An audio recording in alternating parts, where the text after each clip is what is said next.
All right. Well, hello, everyone. Welcome back to the Big League Philanthropist. I am here with Clayton Frech, the founder and CEO of Angel City Sports. Clayton, thanks so much for being here with us. We're excited to chat with you. Thanks for having me. I'm excited too. Well, I want to first just kind of have you introduce yourself. Give us a little bit of a background of you and the work that you're doing with Angel City.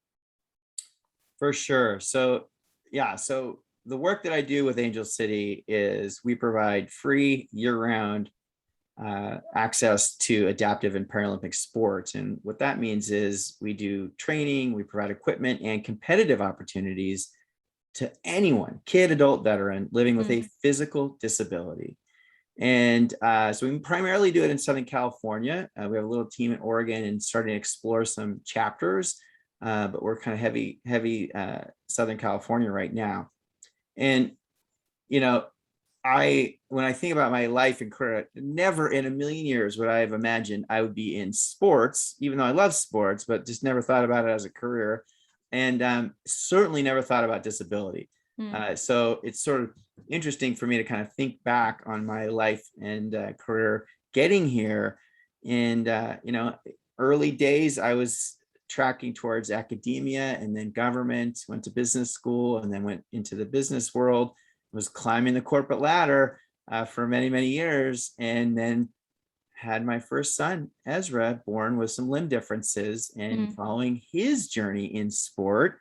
Happy to talk more about him at any point, but we stumbled onto this access issue, which is there isn't enough programs like ours out there. And so decided to sort of take some initiative. And so that's where my career in life really, really changed. Yeah. Oh my gosh. I mean, I think that's a really interesting journey, and I definitely want to dive into that. I would love to know, were you before you had Ezra, before you were diving into the space, what were you trying to accomplish? Were you in the world of business? Like, what were you in the world of, you mentioned academia, but kind of give us a little snapshot on, where you were working, and does any of that experience kind of tie into what you're doing today? I think it all ties. Yeah. I mean, I think at the end of the day, it all sort of ties in. It's all additive.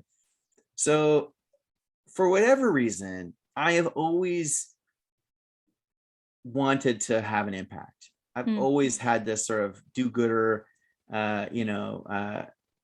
perspective on my life and career. That's sort of what I wanted to be known for, not the guy that dies with the most toys in the garage. And so early on, it was my focus. My interest was sort of actually development economics, and I was thinking about a PhD in economics and doing kind of UN World Bank type, global economic development work, really helping, developing countries, right?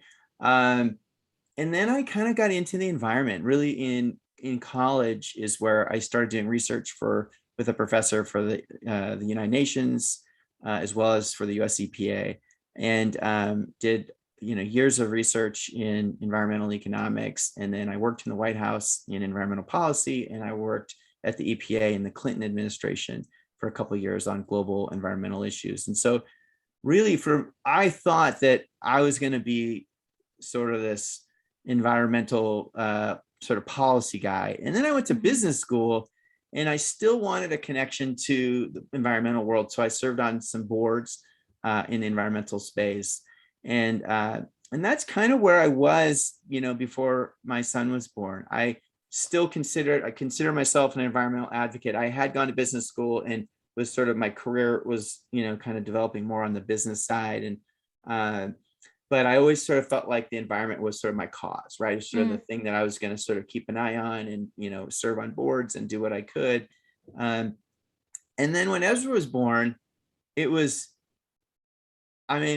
just everything changed, Right. as my wife and I sort of researched, what is life like for, a child living with disability? It became pretty clear to us that the world really lacked advocates in the disabled community. There's a lot out there, but maybe not a lot that we know of that are having that sort of big impact. And so we felt like there's a lot of advocates on the environmental side.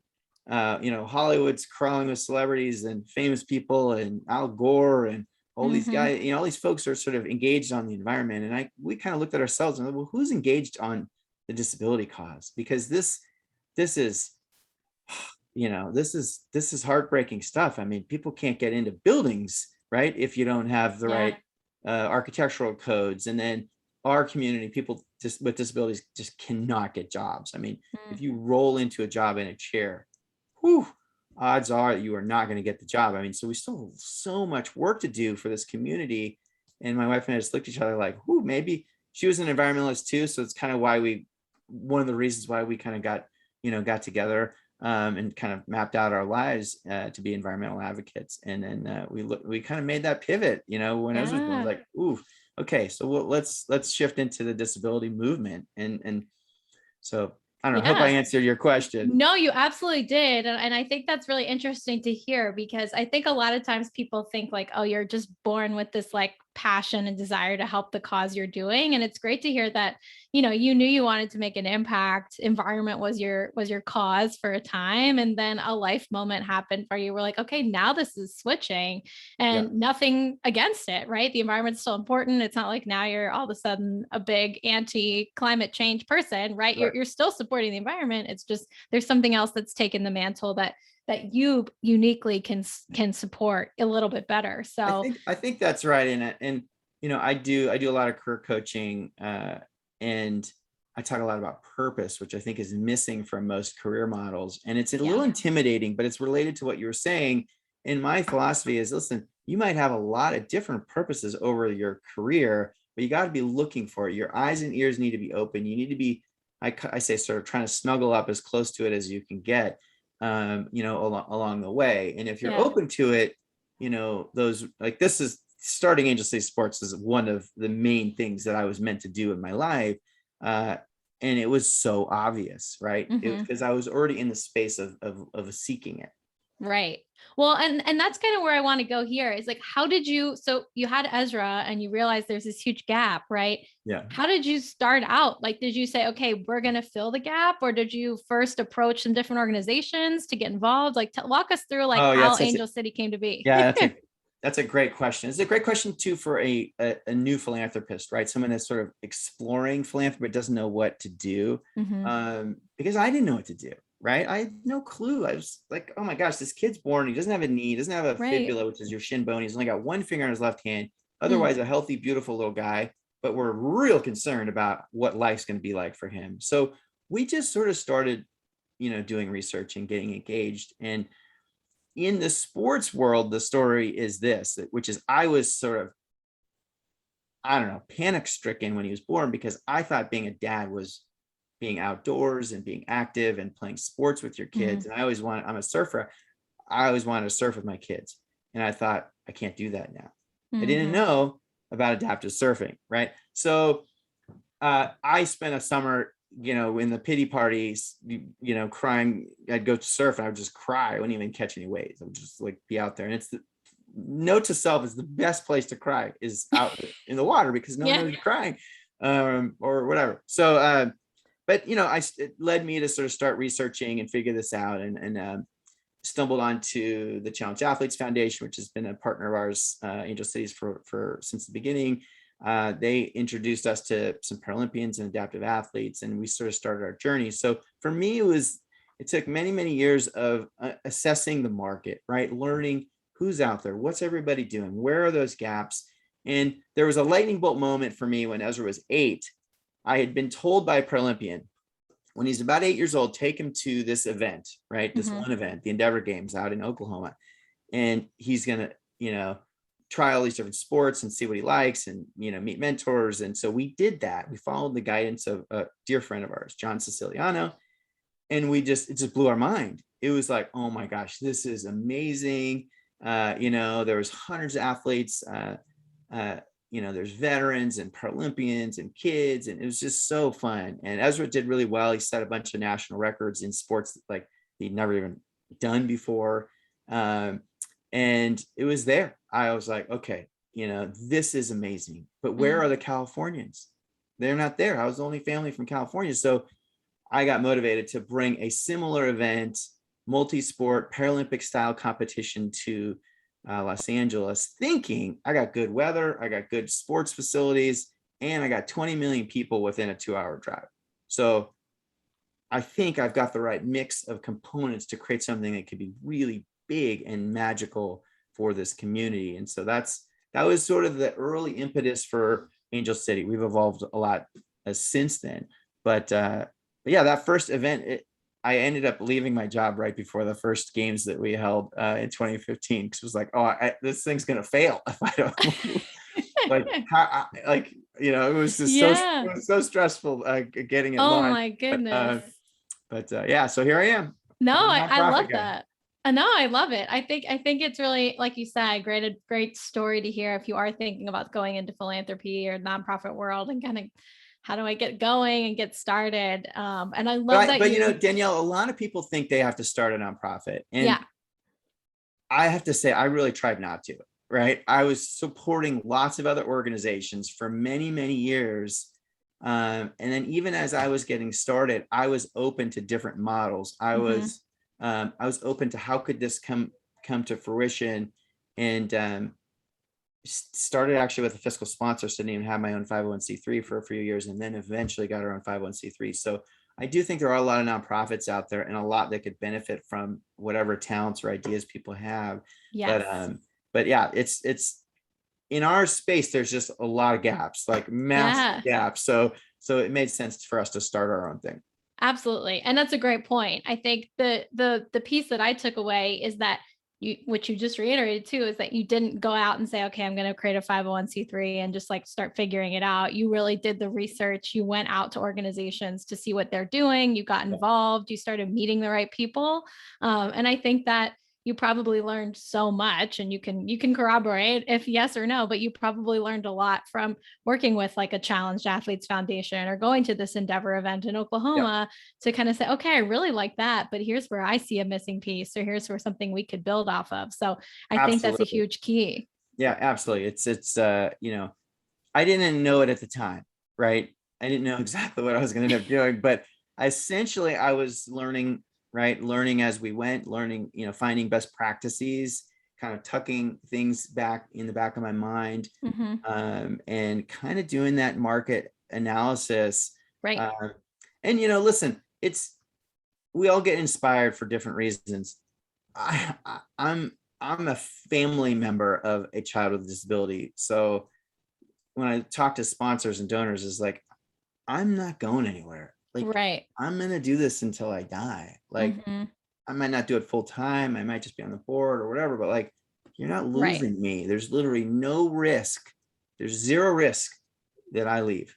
You know what I mean? Exactly. And so I do think that we don't need that many, we don't need a lot more nonprofits out there. We need great nonprofit leaders. And so I don't advise everyone to go create their own nonprofit. No, it's a good piece to reiterate, because a lot of people just assume that's the path to go and you got to do it. And it's certainly not always the answer. And I want to talk about now, so you had this event in Southern California. Clearly it went well because you've been doing it, and now it's grown into Angel City Sports. So tell us what that growth has been like, and what kind of programs and resources are you guys offering today? Sure. Yeah. So from beginning, before we even really got started, we identified sort of 3 areas that needed to be attacked at the same time. We weren't capable of attacking them all at the same time, but we knew we needed to get there. So we started with the Angel City Games, and that's a competitive opportunity. And I felt like I could start there. I should start there because I could find sponsors to fund it, to just create some visibility and a collecting point for the community, or sort of a meeting point for everyone. So we started with the games, and we started with competition. So we take competition seriously. It's super fun, and it's like a great environment, but we do take the competition side of these sports fairly seriously. And then that was 2015 when we launched. Last few years we had a title sponsor for the games, the Hartford. They've been amazing to help us kind of keep scaling up the games itself. We will also be expanding into more competitive opportunities as we go forward, because I think that is a nice complement to some of the other programs that we offer and we will offer going forward. This sort of the other piece of this mix is equipment. So for a lot of our athletes, to try a new sport is impossible without the right equipment. Hmm. And so this is like this weird thing in the marketplace, which is you have to kind of go buy the equipment to try this sport, but you don't know if you like it. So now you've had to go all this work to raise the money or find a grant to buy the equipment to test it. And sometimes you can't even get the equipment if you don't already know how to do the sport. Well, how are you supposed to do that without the equipment? It's like this thing you can't get out of. And so Right. you have to like know somebody that's your size, especially for seated athletes. So if you're in a chair, every sport has a different chair. So unless you know somebody that's exactly your size, that has the chair that you need, that's sitting in the garage that they're not using, like you're kind of screwed. And so Yeah. our vision is this inventory, hundreds, maybe thousands of pieces of adaptive sports equipment over the years, every size, every make, model, every sport, whatever you need, you can borrow it from us to get started. Mm-hmm. And when you get more serious, go get you graduate from the program chair to the elite chair or whatever. So equipment's a huge piece of this puzzle. It's very expensive, right? A running blade could be $10,000, $15,000 easy. A racing chair could be $2,500 to $10,000 for an elite carbon fiber, right, chair. So it's just too much, right? And so we should all be able to borrow and equipment. So that's like the second pillar. And the other one is sort of the training side of this. And so, bringing great coaches right to the mix and helping people learn these sports and develop over time. And so we do all three of those things. There's lots of more work to do to build all of those pillars out. But we just started a women's wheelchair basketball team. So we're the only women's wheelchair basketball team in the state of California, which is sort of shocking. Oh. We have a wheelchair football team, and we're starting to build some other programs that will have sort of a team that travels and things like that along with it. And so the really cool thing that we're working on is we're starting to negotiate a lease to get a warehouse near downtown Los Angeles. So this is in lower income part of Los Angeles, and to be open, certainly all weekend, maybe over time during the week as well. As a place where people can just come play. They can come learn all these sports. They can get their equipment, borrow equipment, get their equipment repaired if their chair's busted. Kind of this community hub. Mm-hmm. So we're really excited about that. That will be kind of, and ultimately like the glue, right? That kind of connects us all together. We'll have a real facility of our own. I love that. And those three things, like you said, they kind of play off each other. The equipment piece, I don't think I really had thought about that either, how challenging it probably is to find equipment that you can use, that's your size, that isn't going to cost you, tons of money. And then if you don't like the sport after you try it, then you have this piece of equipment that was thousands of dollars. Or you just grow out of it. Right, exactly. Right? Especially for kids, right? If you're still growing, this could be something that you spend $2,000 on it, and in a year it's no longer usable. So I think that's a really interesting piece. And you're right, to be able to try the sport and get engaged, you need to have the proper equipment, even if it's just, an elbow pad or a knee pad or whatever it is, like that counts. And so I think that's a really crucial piece of the puzzle. And I love the idea of a community space where it could be fixing equipment, trying equipment, playing sports. It could just be meeting people, right? I think that's a huge piece. So I'm really excited to hear that these three things, and the space are all coming together. And it sounds like you guys have learned quite a lot from being in this space with your own family and learning these lessons with folks that you've talked to in organizations you've kind of, again, like you said, kind of done diligence with and worked with over time. So it's really fantastic to see what's coming out of it. Absolutely. You're right. I take a lot of calls, and I often start with like, my perspective is primarily as a parent. Mm-hmm. I'm not really a coach. I can kind of coach track and field a little bit just because I've been with my son so much on the track, but I'm not really a coach. I don't know these sports extremely well, but I do understand the parent's journey, and I'm really in it. And now, my son made it to the Tokyo Paralympics, and this year. So I now have, had a front row seat to the kind of the casual, sport thing, and then starting to take it a little more seriously, and then actually mapping out a goal to go to the Paralympics, and then actually getting there. So, we want to make sure Angel City is supporting athletes no matter what their level is. And so I think, that experience getting Ezra to the Paralympics this year will inform, the support and services we can provide to more elite athletes as well. Yeah, and that's super exciting. That brings me to another question. He's obviously made it to one of the highest stages in sport, right? The Paralympics here. How did Ezra first start to understand, that he could participate in sport? Did you see a moment where the light clicked on and he was like, this is it. Like, I want to go down this path. This is giving me the confidence to kind of achieve. Like, tell us a little bit about his journey from your perspective as his dad, kind of walking with him through this. Yeah. I mean, it's so remarkable to sort of map out his journey. So he, for whatever reason, was born an athlete. He just didn't have all of his limbs. But when I got him a ball, he was like 6 months old. He was just sitting up, and I showed him a ball. And he went crazy for this ball. Like, he went bonkers, and he wouldn't put it down. We're playing, rolling, blah, blah. We watched a lot of basketball growing up. We're big Laker fans. And so he sort of fell in love with basketball. He played every sport growing up, soccer, baseball, flag football. He's a really good quarterback, really good arm.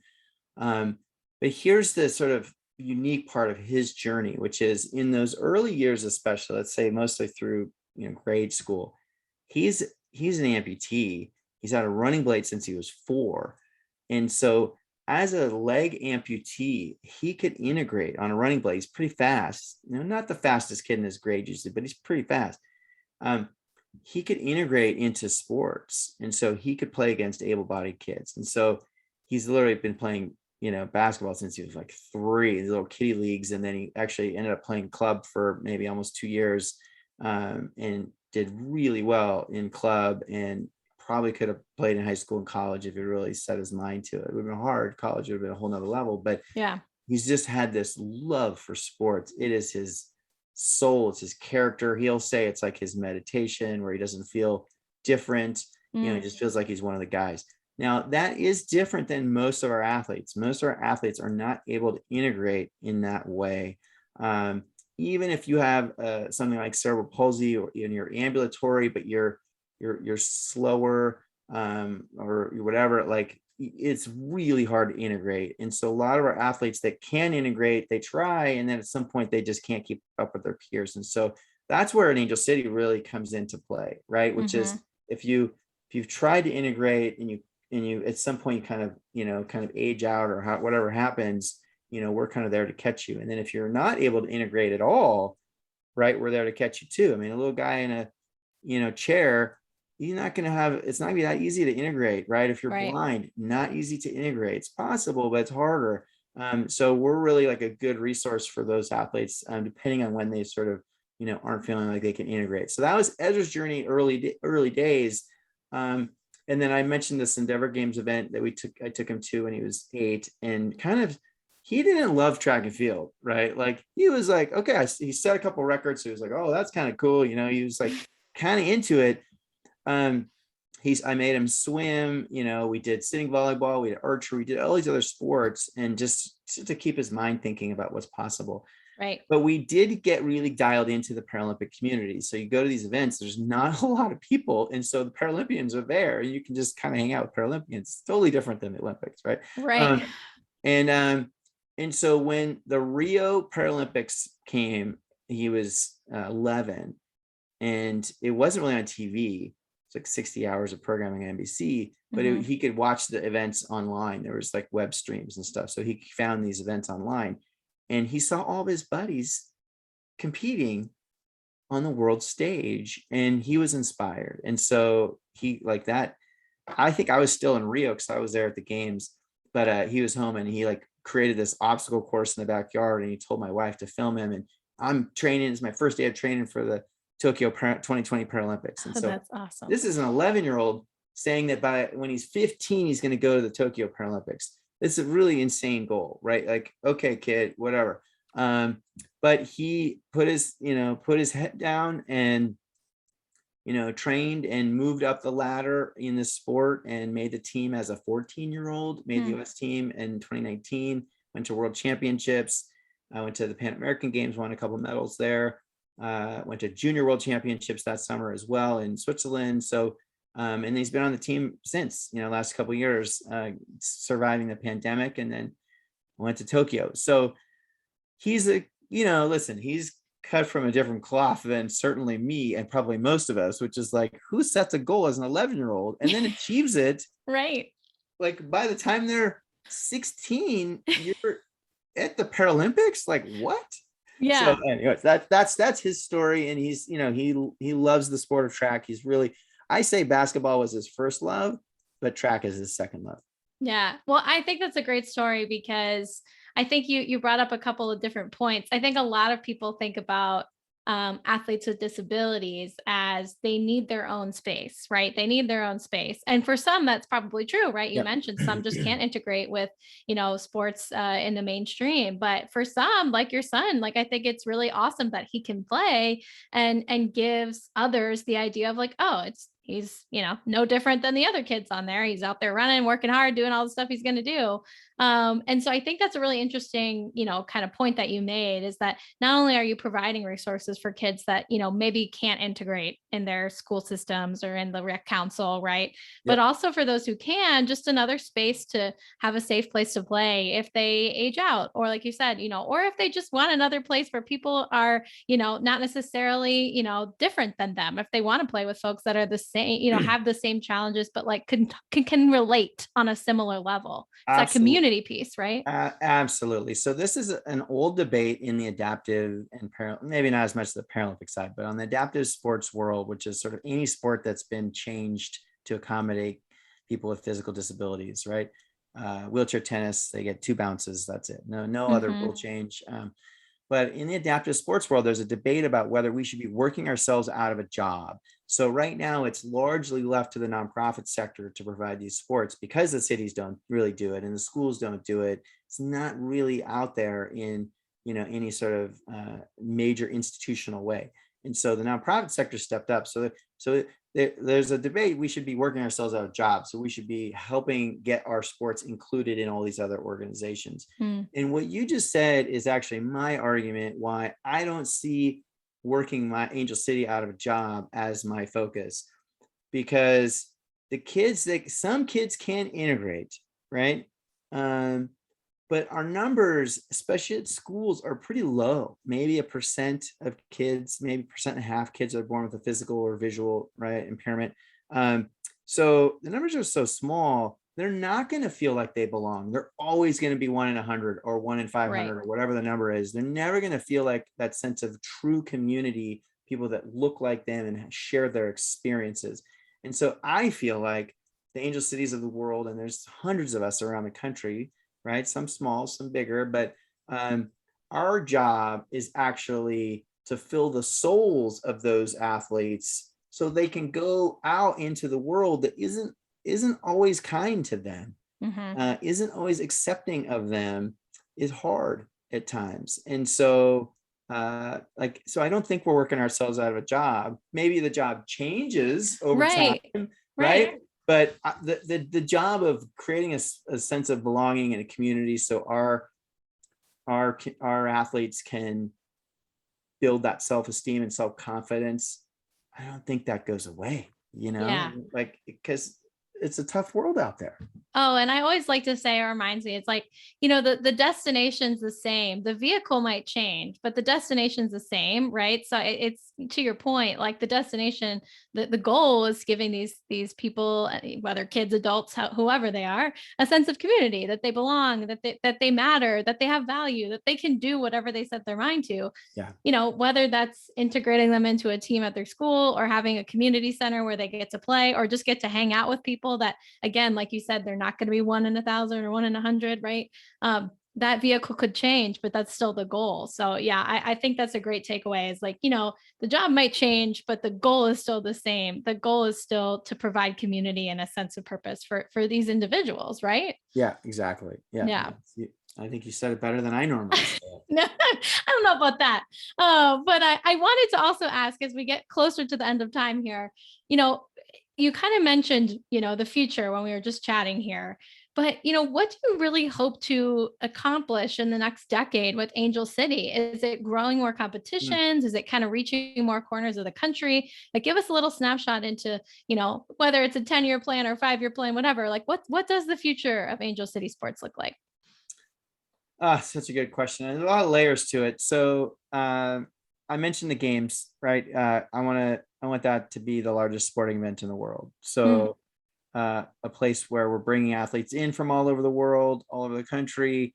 We're all in together, learning and participating and competing in adaptive Paralympic sport. So the games has a huge, huge vision just in and of itself. Um, from kind of a footprint and programming standpoint, I'm really sensitive to doing things that other people are already doing.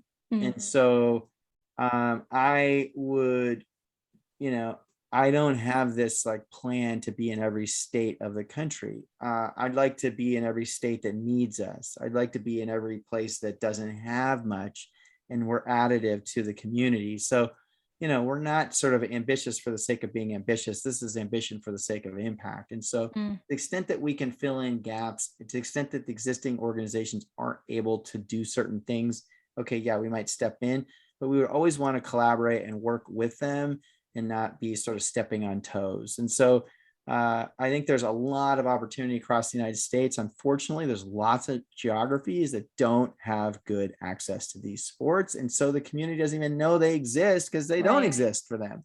So it's like this chicken and egg problem you can't get out of, right? Until somebody just says, I'm going to create something and we're going to build from there. So and I think for us strategically, it's always about more than sport. It is always about more than sport. And so we have a sort of non-sport services that I would say are like health and wellness, even mental health, career education, mentoring and things like that, that really sort of, we call it beyond sport, sort of the other stuff. So I think you'll see us lean into that more over time and try to really build sort of this global support system for athletes, no matter where they are in the world. We have a lot to do, to get the word out about these sports. We are leaning into media. We have our own podcast called Sports Saved My Life, and share athlete stories about how important sport has been to them. We're doing some documentary work. We followed 4 athletes to the Tokyo Games and are starting to wrap up photography on that. So, you'll Awesome. see us kind of lean into some of these spaces. But when I think about the nonprofit sector and I think about our sector in particular, you don't see a lot of innovation. And so I think I'm sort of setting ourselves up for a little bit of failure because when you innovate, you fail, right? But I feel an obligation to innovate. I feel an obligation to try things, try to do things differently than they've been Mm, done in the past in an effort to sort of break through the noise of society and create a brand and an organization that can impact, not 1,000, or even tens, but maybe hundreds of thousands and maybe millions of people around the world. So it's going to mean it's taking some risks and right. doing things differently, but I'm excited. I tell my team all the time, I don't think of this as a nonprofit. Think of this as a startup. Yeah, I want our trajectory to go like that. It might have some hiccups along the way, but I want it to sure. go sort of, I want to be really focused on growth and impact and being different, Yeah. being innovative. Yeah, I love that. And I think that the biggest takeaway from me working and interviewing folks that work in the nonprofit space or work in the kind of impact space is that this should be treated no differently than a for-profit initiative. There's got to be innovation, like you just mentioned, but there also has to be plans and structure. You need to treat this as you would a sports career or a business, It's whatever it scary. is, right? It's Yeah. scary to do that. And then I don't think that the funding community is always designed to support truly entrepreneurial efforts in the nonprofit sector. No, I yeah. think there's negative incentives for us to be real creative. which is a problem. And I don't know how to, I don't know how to fix that. You probably have a better idea there. Well, I was going to say too, I think we're starting to break out of this traditional nonprofit model where it's, fundraising from a donor gala. And then, that goes to a specific program and then rinse repeat. Right. I think we're hopefully starting to slowly shed that shell of like, this is what nonprofit has to look like. Sure. And I think the more we have folks like you really pushing the boundaries, and like you said, failure is inevitable. It's going to happen, but inevitably success is going to come from some of those failures. And that proof of concept is going to show for so many more organizations too, that like, oh, we can take risks too.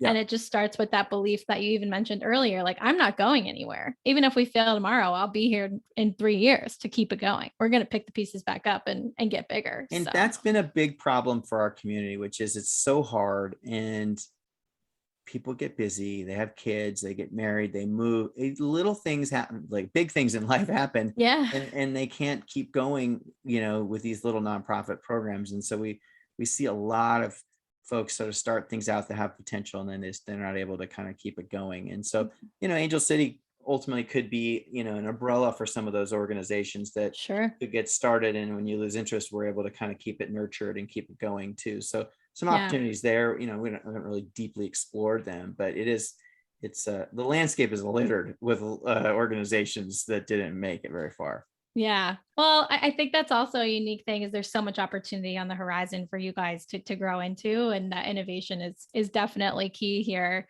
And as we wrap up, I have a couple more questions, and I thank you for your time here.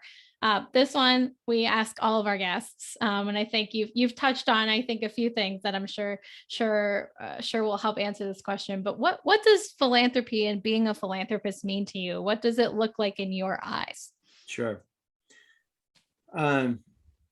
First of all, I think it's just been part of my soul. I don't think I had a choice. For whatever reason, I've always wanted to have an impact and be in this sector one way or another. But being a more committed member of this community, starting a nonprofit, it's an incredible feeling. I have to tell you, to be fulfilling, one part of my life's purpose, and seeing the impact that we're able to have, and feel the gratitude from, the I call them all athletes, but our clients or participants. There's just no better joy. So, I've been, I think, forever changed. I think I'm a much kinder, more empathetic, better citizen as a result, because I've just learned and gained so much from, excuse me, all of our athletes over the years, and hopefully they'll continue to help shape me into a better human being. Wow. I love that. I think every answer we get is so different. And I think that's the beauty of philanthropy, right? Is it's an individual perspective, and it can look different to everyone, but the impact that you mentioned, and just the ability to help, change the lives of others, even in a small way, is something that everyone seems to boil it down to. It doesn't have to be a certain amount of money donation or whatever. It's changing someone's life for the better in a small or big way, however it looks. So thank you for that. And lastly, as we wrap up here, I want to know, what advice do you have for individuals who want to speak out about causes, that want to start something, want to help drive change, to get going? What's your advice to them to take that next step? Yeah, I mean, here's what I would say is you just sort of start, do a little research. When I was crying to myself out in the water, not catching waves, it sparked me to Google, amputee surfing. And lo and behold, that simple Google search kind of started me down a path that in a million years I could not have predicted. You don't know where it's going to land you. You don't know how you could impact a nonprofit or a cause or other human beings along the way. You just kind of have to keep your heart open. But I think a little research and, a little effort can kind of start the ball rolling down the hill. And, just keep your heart and your mind open for where it could lead. you really can't see the future. You cannot predict where this is going to take you. And if you find that your heart is fluttering and open and excited about this thing that maybe you hadn't really thought about, keep going. Right. Just keep going. It's kind of what I did. I mean, I didn't have a choice. I had this little kid in my house that I had to figure out. But even you don't have the kid, right? Whatever the cause, whatever the thing is that fires you up, somebody's doing something in that space. So, start your research, start making those connections. Because to your point earlier, I didn't just go start this. I didn't. I spent 8 years connecting and meeting athletes and kind of building my database in a weird way, right? So launch. I mean, I didn't know I was doing it at the time. Right. So that's all. Get started, keep your heart and your mind open, and be ready. You be ready for what the world brings you. Awesome. Well, I think that's great advice. And last but not least, for folks that want to learn more about Angel City Sports, want to support you guys, where's the best place for them to find you and stay engaged with you guys? Sure. No, thanks for the plug. angelcitysports.org is the website. Sign up for emails. You can donate online, sign up to volunteer. You can see all of our events and programming coming. And then we're just at Angel City Sports as well on social media. We're on most of the social channels, and I'd love to have you follow us. You'll see what's coming and going on those channels. And then check out our podcast, Sports Saved My Life. Oh, great. Well, we will put all of this in our show notes. I'm excited to tune into Sports Saves My Life because I love stories and hearing journeys of others.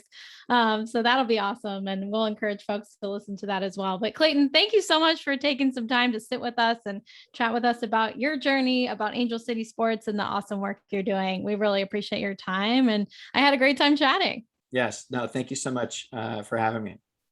Great. We'll see you guys next time on the Big League Philanthropist.